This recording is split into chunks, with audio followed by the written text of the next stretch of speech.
नमस्कार। देखिए, एक छोटा-सा वीडियो आज बनाना पड़ेगा। देखिए, जो कांग्रेस ने एक लिस्ट डिक्लेयर करी है, ठीक है? 39 कैंडिडेट्स की। अब आप देखिए कि उसमें सारे विनिंग कैंडिडेट्स हैं, अगर आप देखेंगे। केरला से लेके कर्नाटका तक और कर्नाटका से लेके मतलब जो भी मेरे ख्याल से जितने साउथ के हैं, वही ज़्यादातर उन्होंने अभी कवर किए हैं। एक आध लक्षद्वीप की सीट है, कुछ नॉर्थ ईस्ट की भी है।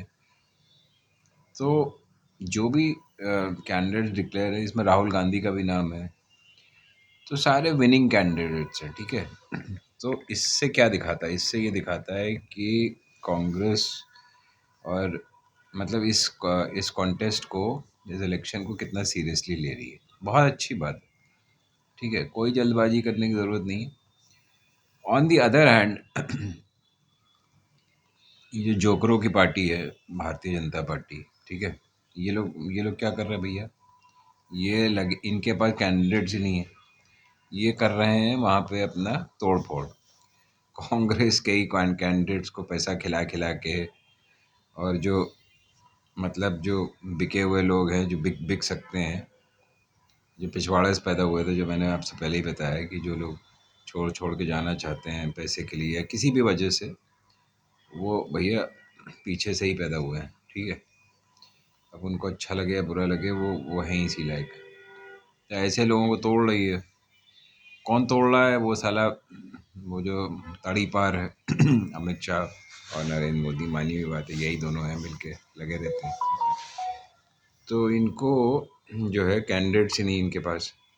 जैसे मध्य प्रदेश में तोड़ लिए।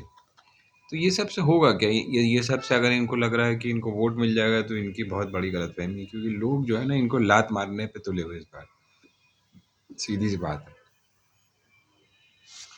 अब इनके पास दो ही मुद्दे हैं गुमराह करने के। एक तो वही हिंदू मुसलमान,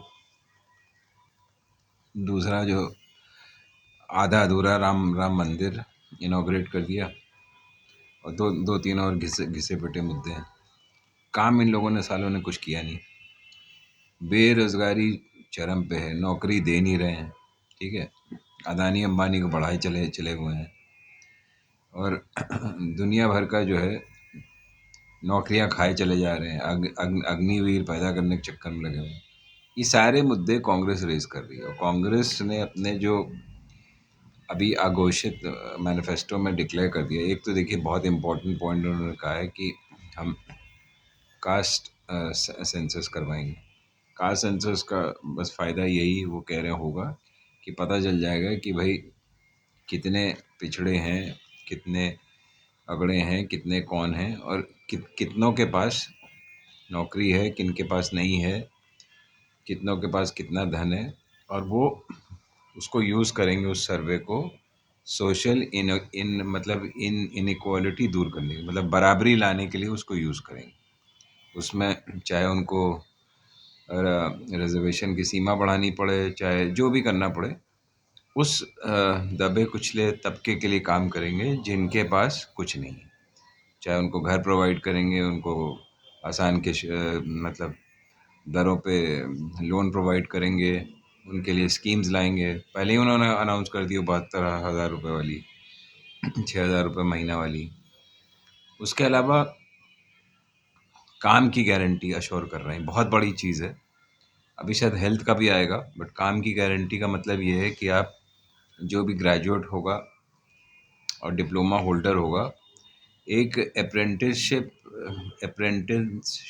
एक्ट है, ठीक है? उसको मॉडिफाई करके वो कंपलसरी कर देंगे कि जो भी ग्रेजुएट करके डिप्लोमा होल्डर या डिग्री होल्डर जो है आएगा, उसको जो है कंपलसरी ट्रेनिंग दी जाएगी, और उसके बाद उसको इस लायक बनाया जाएगा कि वो एक टेक्निकल फील्ड में या वैसे दूसरी अपनी मनचाही फील्ड में ट्रेनिंग लेने के बाद जॉब उसको गारंटीड है।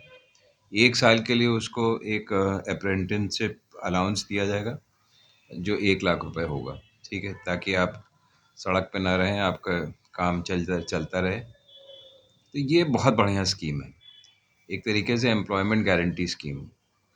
उसके बाद उन्होंने कहा कि भैया जो पेपर लीक का मुद्दा है, उसको एड्रेस करेंगे। पेपर लीक में देखिए 2-3 जगह से प्लग इन करने की ज़रूरत है।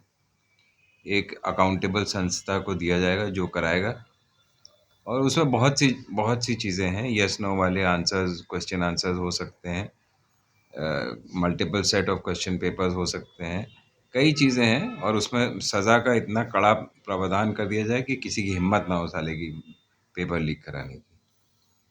उसके बाद उन्होंने एक बहुत, उससे भी बहुत महत्वपूर्ण, ये जो मोदी चोर है, इसकी सरकार जो जो ये नौकरी बिल्कुल दे ही नहीं रहे हैं, सरकारी नौकरी रोक दी है, और कुछ तो इन्होंने जो है सरकारी संस्थान ही बेच दिए हैं उसको, अदानी को और इसको, ठीक है। तो उसमें 30 लाख जो है पद अभी भी रिक्त हैं, बताइए, 30 लाख वैकेंसीज, जबकि ये साला मोदी का बच्चा कहता था कि मैं 2 करोड़ नौकरी दूंगा, बताइए साल में। साला 2 करोड़ क्या देगा, मतलब 30 लाख अभी भी वेकेंट है, और एक भी मतलब इसने दी नहीं नौकरी। तो वो कांग्रेस कह रही है कि हम इसको तुरंत आते ही मान इसको भर देंगे। तो एक तो बहुत बड़ी राहत ये होगी, तो इसमें जो सबको मिल जाएगी, जो मतलब ओबीसी हैं, जो शेड्यूल कास्ट हैं, जो जनरल कैंडिडेट, सबको नौकरी इसमें मिल जाएगी। उसके बाद ये कह रहे हैं कि भाई देखिए, अभी और बहुत सी स्कीम्स हैं जो इन्होंने अनाउंस नहीं करी हैं, जो मेरे ख्याल से अब करेंगे। कुछ एक तो विमेन के लिए करेंगे, और हेल्थ फॉर ऑल कर सकते हैं, शिक्षा को भी लेके कर सकते हैं। एक इन्होंने एक और मतलब एक स्कीम अनाउंस करी जिसमें जो एक कॉर्पस होगा 5,000 करोड़ का, जो बढ़ाया जा सकता है आगे चल के। इसमें सबको जो है, जो स्टार्टअप्स के लिए लोन लेना चाहते हैं उनको लोन दिया जाएगा, और ये भी बहुत बढ़िया योजना है। इसमें जितने भी लोग हैं जिनके पास प्रोजेक्ट्स अच्छे हैं दिमाग में, उनको जो है उसको लॉन्च करने का मौका मिलेगा ईज़ी। अब क्योंकि गवर्नमेंट का ये ग्रांट होगी, तो ईज़ी टर्म्स ऑफ इंटरेस्ट पे भी होगा, ठीक है। गवर्नमेंट को भले ही थोड़ा बहुत लॉस होगा उसमें, मानी हुई बात है, मगर उसमें जो है लोगों को बहुत फ़ायदा होगा। तो इससे जो है यूथ है, और जो अपना स्टार्टअप इस्टेब्लिश करना चाहते हैं, जो नौकरी के लिए भटक रहे हैं, जिनको एम्प्लॉयमेंट गारंटी के लिए बोल दिया गया है, ये सबको बहुत फ़ायदा होगा। तो ये सब चीज़ों में कांग्रेस ने एक मार्च ले लिया आगे, ठीक है। चाहे कोई इसको बताए या ना बताए, वो अलग बात है। और उन्होंने ये भी कह दिया है कि हम आते ही मान अग्निवीर योजना बंद कर देंगे, क्योंकि वो कह रहे हैं कि भैया हम नहीं चाहते कि दो दो क्लास ऑफ सोल्जर्स तैयार हो, ठीक है। ये तो टोटल मतलब डिस्क्रिमिनेशन है, और हम चाहते हैं कि ये जो है एक ही जैसे भर्ती पहले होती थी आर्मी की, वैसी होगी। तो ये सारी चीज़ों से बहुत सुकून मिलता है सुन के, और उम्मीद यही कि लोग भी इस बात को समझेंगे कि वो किस वैशी जानवर को जो है 10 साल से वोट दे रहे हैं। देखिए, जो ज़मीनी हकीकत है ना, उसको फेस करना सीखिए। ये सब बेकार की बातें हैं कि ये हो गया वो हो गया, सेंटिमेंट्स में मत मतलब बह के चले जाइए, ठीक है। All said and done, India जो है एक डेमोक्रेसी है, सेक्युलर स्टेट है, और यहाँ पे हर एक को इक्वल राइट्स होते हैं। हम समझे आप? तो ये फालतू की बातों में मत पड़िए। जो ज़मीनी हकीकत ये देखिए कि नौकरियाँ नहीं हैं, महंगाई है, कई चीज़ें हैं जो which need to be sorted out and fast. Growth देखिए हो नहीं रही है, मैन्युफैक्चरिंग पिकअप कर नहीं रही है, कोई भी सेंटर में इन लोग का कोई इनिशिएटिव नहीं है, सिवाय इसके कि जो ये अपना वोट बैंक बढ़ाने के चक्कर में, या अपने दोस्तों को वो बेनिफिट करने के लिए कहीं कहीं सरकारों से, कोई बाहर के देशों से ये अपना करार करके बैठे हुए हैं, विच इज़ टोटली यूजलेस। तो अब टाइम आ गया सरकार बदलने का, ठीक है। अगर आप चाहते हैं वाकई में, if you love your country, India का प्रोग्रेस आप वाकई में देखना चाहते हैं जैसे पहले हो रहा था, तो बीजेपी सरकार को हटाइए और इंडिया गठबंधन को वापस लेके आइए। यही एक चारा बचा है, नहीं तो बहुत इस देश में प्रॉब्लम होगा। सारी इंस्टीट्यूशंस जो हैं बैंकरप्ट हो गई, ठीक है। वो सब के ऊपर एक अलग वीडियो बनाएंगे, नहीं बहुत बड़ा हो जाएगा, मगर एक ब्रॉड आउटलाइन मैं ये दे रहा हूँ कि सारी इंस्टीट्यूशंस करप्ट हो गई हैं, बैंकरप्ट हो गई हैं। इनको रास्ते पे लाने के लिए एक डेमोक्रेटिक गवर्नमेंट ज़रूरी है, लेड बाय कांग्रेस। तो आप सोच समझ के वोट करिए, चोरी चकारी बंद कराइए, ईवीएम से लूट बंद कराइए। ये सब कुछ जो है सुधर जाएगा। इंडिया एक डेमोक्रेसी है, उसको डेमोक्रेसी रहने दीजिए। जय हिंद, जय भारत।